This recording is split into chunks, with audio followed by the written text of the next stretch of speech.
Yeah, good afternoon. Obviously excited to conference play to get started here. After I have a chance to review the tape, obviously a lot of good things, and then things we continue to coach off of because we're going to need to improve and get better, certainly as we head into league play. I think we had every opportunity to break that game open really wide and really early, and just some lack of execution plays and critical moments prevented us from really enjoying the success, because the guys certainly, with the intensity and the strain they played with, they certainly deserve for that to be a larger margin of victory. And that's taking nothing away from Arizona and the great job they did. In reality, what that really means is that's a failure of us as coaches, right, for either maybe not having the right scheme called on a particular play, or not having coached it well enough, so that way a guy has no indecision in his mind. And so we'll meet today on that as a team, and we'll talk about that.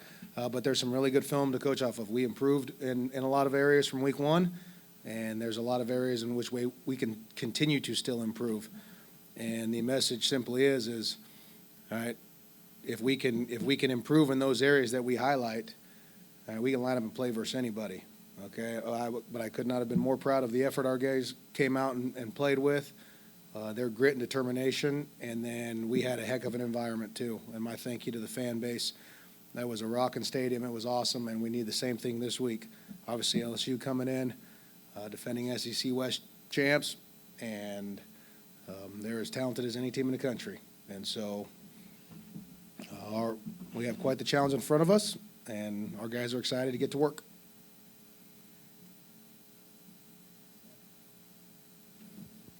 You mentioned on Saturday, the ups and downs of that game, and be proud of your guys for, coming through with the win. How much do you think some of the young players can learn from being in a game like that and playing through some of the lows to, find a way to win as well? Yeah, you're 100% right. I mean, if you're a guy who's a freshman out there, or maybe it's your first time really getting significant action, and you have to play for a full 60 minutes and then some more, right, because of overtime, right, you grow from that, and you learn from the highs and the lows. And so, we should be a more mature, experienced football team because of that game, which is good for us. It's going to be good for us in the long run.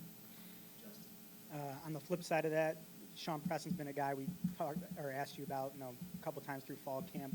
Obviously been here 6 years. Just going back for him, being a game one starter and having the game he did Saturday, just him sticking out here, and just your thoughts on how he's grown over the years. Yeah, I mean, Sean's made some really good plays for us over the course of his career. In just my memory, I would say that that was the best game Sean has played in his career, and we needed all of them. That play he makes, I think we counted up, it was a 18 or 19 play drive down the field, all right, and then he forces a fumble there on third down there, tight inside the 5 or 6 yard line. I mean, that is a big time play. And then the interception was a great one too, because that was a perfectly thrown ball. Receiver might actually have it for a sec, but that was textbook how you want your free safety to play when you're playing man-free coverage. He sees a quarterback, right? He starts to melt with the eyes, with the vision of quarterback, and he gets a great break, and all of a sudden he's picking a ball off out there, getting towards the numbers. That's the kind of range you want from your free safety. So I thought it was his best game of his career here. And then depth chart wise, didn't see Kelvin Dinkins or Jacoby Elbert on there. I don't think they dressed on Saturday. Are those injury related? Any updates? Yeah, unfortunately, Kobe's probably going to be done for the year. He had a little bit of a knee injury in camp that we gave it a couple weeks to try and heal up and see if he could play on it braced, and just unfortunately wasn't able to. But just my admiration for him, the fact that he was willing to try and do that because he wanted to play so bad. But he's going to be having a season-ending knee operation, and then Dinkins was just unavailable for the game. But we'll be getting him back sooner than later. Zach, you talked about how that game was kind of a learning experience for a lot of the players, but for you as a head coach, I mean, being able to eke that out late against kind of a Pac-12 opponent and all the film and through all of that, what was the biggest thing kind of you learned that you think you can kind of take away from an experience like that from a head coaching standpoint? There was a lot of situational stuff that came up in that game, right? And there was a lot of 3rd and 3, 3rd and 4, right? kind of fringe areas. Is that a punt? Is that a go for it, attempt a long field goal? So there's situations like that.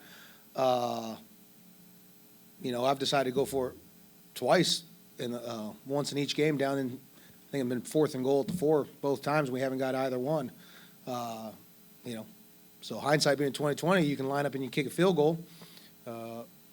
You also like your odds of defending a long field with your defense, right? And so, but that's 6 points that I prevented from being on the scoreboard simply because I made a decision to go for it, right? And those situations are going to continue to come up. I mean, that's the responsibility of a head coach. The other one that came up, we'll talk about this in our team meeting today, is I referenced that 18-19 play drive they had, where then Sean forces a fumble. We scoop it, return it about 25, 30 yards. So we get it out to probably out past the 35, right? And I instructed the offense, hey, let's play this a little conservative here. Let's try to eat some clock up because we got a defense who needs to catch their wind on the sideline, right? If you go out, you go super aggressive. Let's just say you got a couple incomplete passes. The clock, you don't run any time off the clock. You're potentially having to punt and go right back out. Now on the flip side, right? If I could do that all over again, I would have told us to be super aggressive. You got a chance to, firmly take all the momentum in that game, right? You've just caused a big play to prevent a score. Man, if you can go be super aggressive and score a touchdown there, make that, I think, 21-0 it would have been at that point, right? Yeah, your defense has to go back out really tired, but it's worth the trade-off of the momentum and the 3 scores. So I very poorly, right, managed that situation. And so, I'll own up to the team, tell them that's completely my mistake. I should have told the offense to be super aggressive. And, it's the responsibility of the defense to go out and stop them no matter what the situation, even if you're coming off an 18-play drive. And so I think I kind of sucked the air out of our sails a little bit right there, and I got to be accountable for that as a head coach.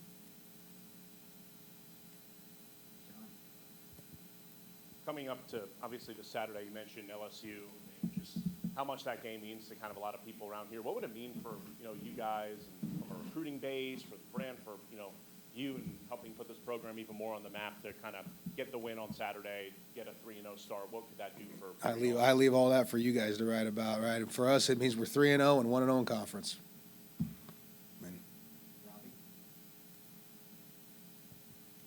Delora had a lot of success getting out of the pocket. Jaden Daniels does a lot of some of the same things. Really? Yeah. So, what have you seen from him that makes him so dangerous? Obviously, game plan against him last year too, but what really stands out about him and what they do offensively too at LSU? Well, they have tremendous personnel, right? Their offensive line is big and pretty and physical and athletic, right? They got a tight end room who obviously looks the part.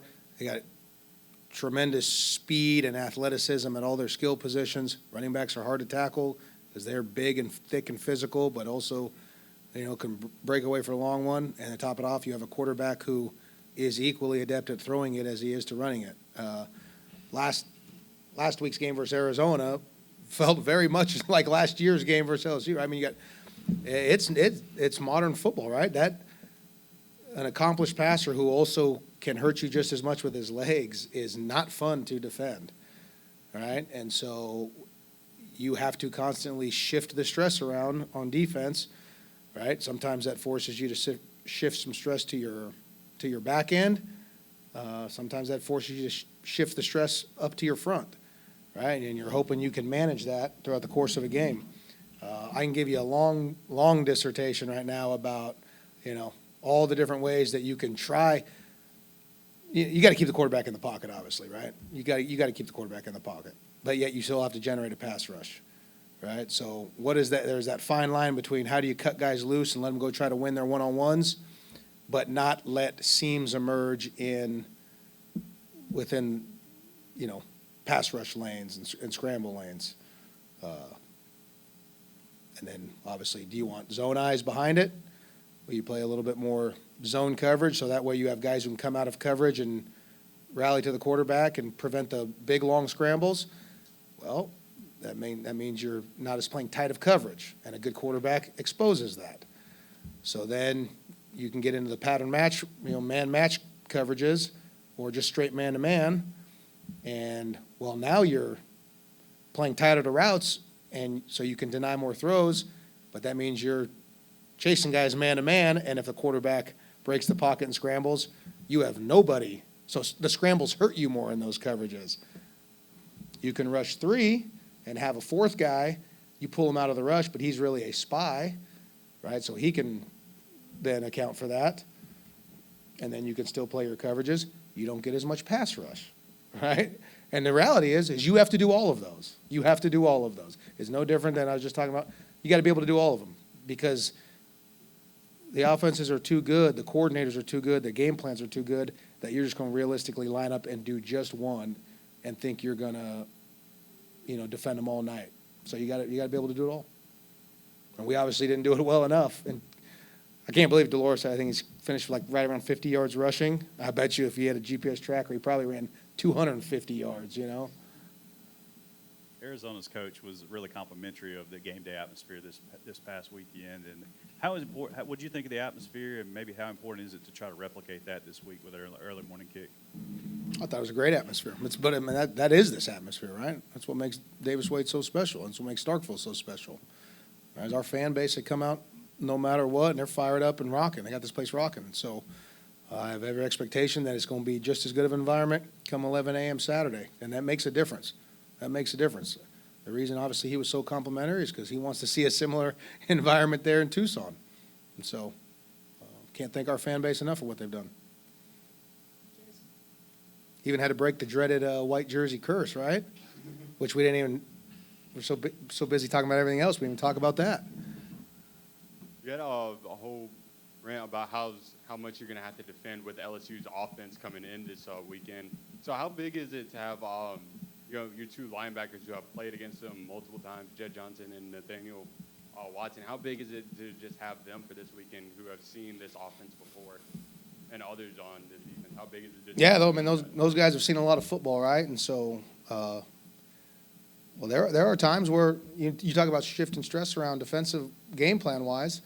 There are times where we knowingly put harder executes for them, assignments for them to execute than maybe some other guys because those guys have played a lot of football and they can handle that burden, right? I don't know if Jet came off the field for one play last game, and if Buki did, it was just a couple, all right? And so we got to do some things this week to freshen those guys up, and there's several more on the team, but you mentioned those two guys in particular.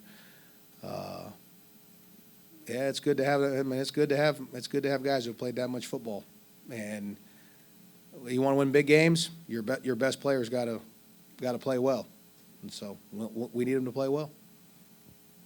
Kind of going off that, Jet Johnson was named SEC Defensive Player of the Week. When we've talked with you about him in the past, you've joked that, oh, maybe that's all me. Maybe I should have been playing him earlier. But what has he kind of meant to you for over the last couple of years, and how valuable has he been, for this defense? Oh, Jet's a football player. Jet's a football player. Right? I mean, our defensive philosophy, but I learned it from the guy I worked for and learned from. But we got a pretty simple one, right? And obviously, number one is know what to do and how to do it, and that is Jet to a T, right? There is not a call that we make that he does not know exactly what to do, where to be aligned, where to have his eyes, and then exactly how to do based off what his key tells him. And if you're a good football player and you can do all those things, you're going to have quite a bit of production. Led the league in tackles last year. I mean, 2 interceptions and whatever his stat line was. I don't even know it off the top of my head, but he made some big-time plays in that game. I mean, that's how you define a good football player, right? What do they actually do when they get their opportunities? And he sure made the most of his opportunities over the course of his career. Didn't see too much of Creed in that game against Arizona. Did he get banged up, or was that just a decision by the coaches? No, I think it was probably just the way the rotations worked out and the plays. But, yeah, no, he's healthy.